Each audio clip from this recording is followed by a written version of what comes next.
Okay, so here I got the server. It's let's let the camera focus. There we go. Okay. It's a Dell PowerEdge 1900 server.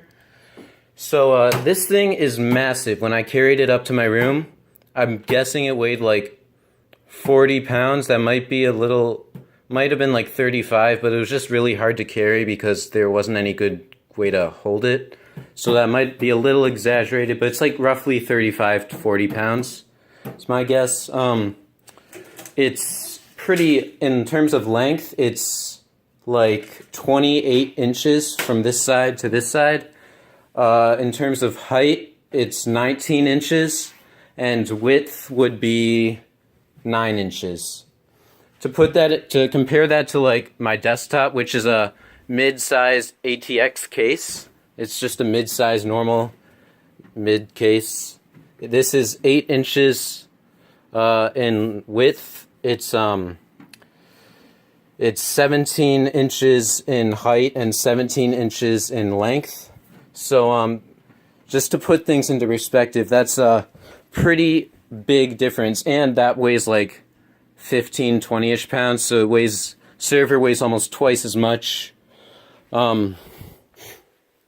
So I'm going to open up the server, and we're going to take a look at what's on the inside. So here, this is so like you could lock it so no one can tamper with it, which is a pretty cool feature. Currently it's unlocked because I'm going to open it up, obviously. So here we go. There's this little latch right here. You want to push it to the side, and this thing, if you push it back, it pops out.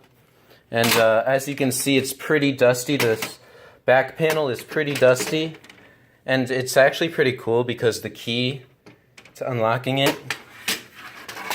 that is hidden within the side panel. Obviously, if you're going to lock it, you want to take that out. You got to take that out. But I trust you guys with that information. I don't think anyone's going to come over to my house and try to tamper with this server. So yeah, that's a pretty cool feature that the key just fits right in there. And as you can see, it is pretty dusty. Wow, that is dusty. Okay, I did not expect, well, actually I didn't know what to expect, but I thought it would at least be relatively clean, but that's just disgusting.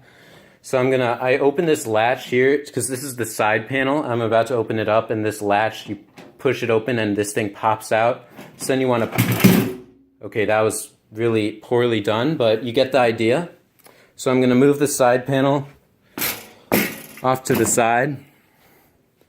And whoa, okay, so here's the inside of this server. So all the hard drives have been removed as of right now. They're currently being wiped so that the data, which is kind of confidential, that was used in my dad's business doesn't get potentially stolen. Dad doesn't trust me. Yeah, it sucks. Okay. So this is up here. This is the optical drive. It's not a hard drive. You put in disks through here. Obviously, it's not the server's not plugged in, so you can't really do that right now. I mean, you could force it open, but I'm not going to mess with that. So this is we call these ribbon cables. This is how this connects to the motherboard through this ribbon cable. It's kind of hard to see. It's kind of dark. This is what so you connect the hard drives to these. This is called, these are called SATA cables. You plug these into the hard drives, and that's how you connect them. And unfortunately, without hard drives, at the moment, I am unable to install an operating system. So I cannot really use this for very much without hard drives, but I should be getting hard drives soon. So in a follow-up video, or a follow-up part, I'll cover that and how it actually see it in action and stuff. So as we move on, oops, something fell, not important. So these are fans, obviously. There's 3 of them. Wow. I wonder what this is. Oh, this is, okay. If I was a betting man, I would bet that this is like the processor's like all the way, okay, yeah, that's definitely the processor. So if you look all the way over here, this little latch, like for motherboards, these latches usually mean that this is, you latch it down, like the CPU gets latched down to keep it in place so it doesn't like rattle or anything. You lock it down by moving this and pushing it over the CPU. And this is this thing right here is the heat sink. So that was stupid.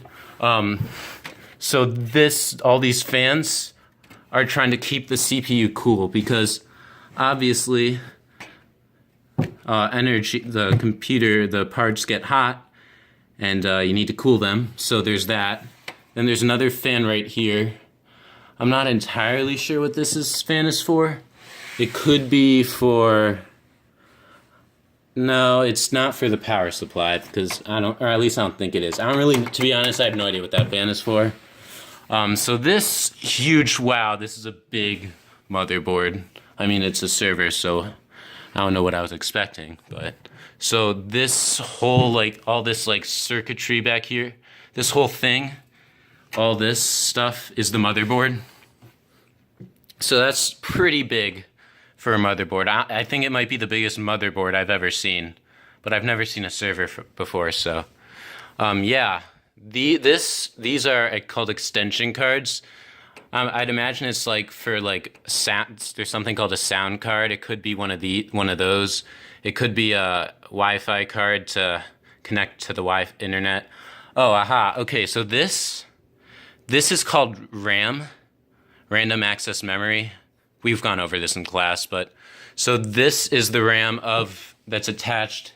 Okay, that's interesting. It's not directly attached to the motherboard. It's attached to an extension circuit thing, and it's attached via that. That's interesting. I've never seen that before. Wait a minute. Okay, this is really weird. I'm honestly not familiar with servers at all. So before I said there was one hatch, but now I've noticed that there's another hatch. So I don't know if there's like 2 CPUs possibly. That's actually a thing, but I'm not sure if that's what that is. I'll have to do some more research and I'll get back to you guys on that. But for now, I'm just gonna take off and I'll do a second follow-up part tomorrow when I get the hard drives. Peace. Okay, I finally got the hard drive in. The cables are in place. This thing is secured. Alright, so now I just have to go get the power cables and stuff and a monitor and see how it works. So right now I'm burning the operating system onto a disk that I'm gonna use for the server. I burned the operating system to the disk and now I'm putting the disk in. Okay, I'm gonna try booting it and see if this works. Okay, now I have to choose a language, obviously English. I'm gonna install Ubuntu server.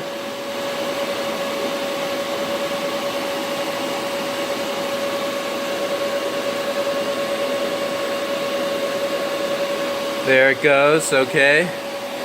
I'm pretty sure these are good signs. These are very good signs.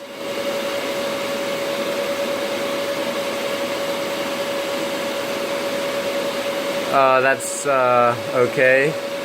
Whoa. Yeah. The language for the installation process is English. Yes, United States. You can try to have your keyboard,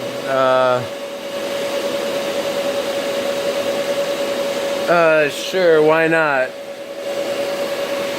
Okay, a lot of weird symbols. I don't know what that is, but, oh, I had to press one of them, okay. Y. W.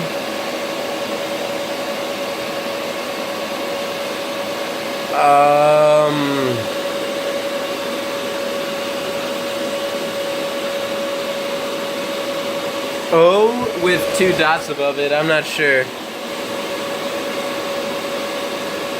Okay, I've entered my name, now I'm gonna continue. Oh, it's a username, okay, crap. Okay, created username, all good. Oh, wait. Oh, I can't have a period. Wow. Okay, I got, it's installing. It's gonna, hopefully this is the last part. This has been quite the setup.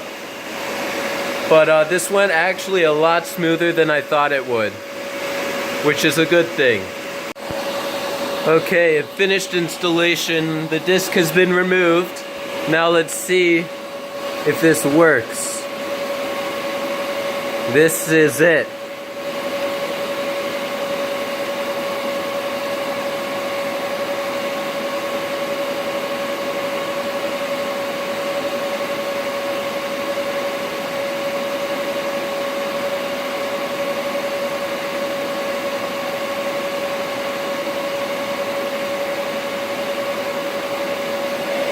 I have no idea what those numbers are, but whatever.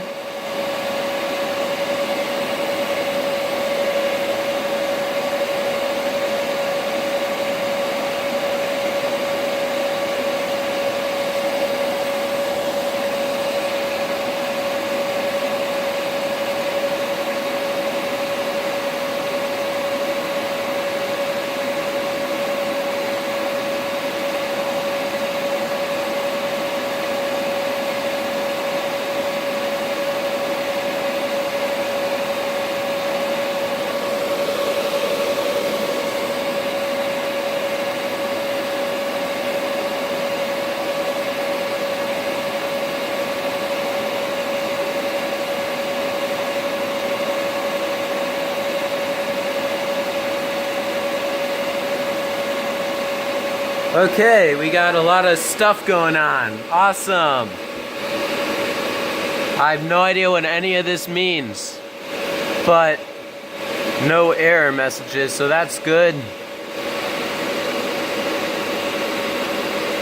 Auto adjustment in progress. Cool, cool. A bunch of stuff going on. Okay. No red flags yet. The green is a good thing. The green is what we want to see. We don't want to see anything red. Okay, now I have to log in.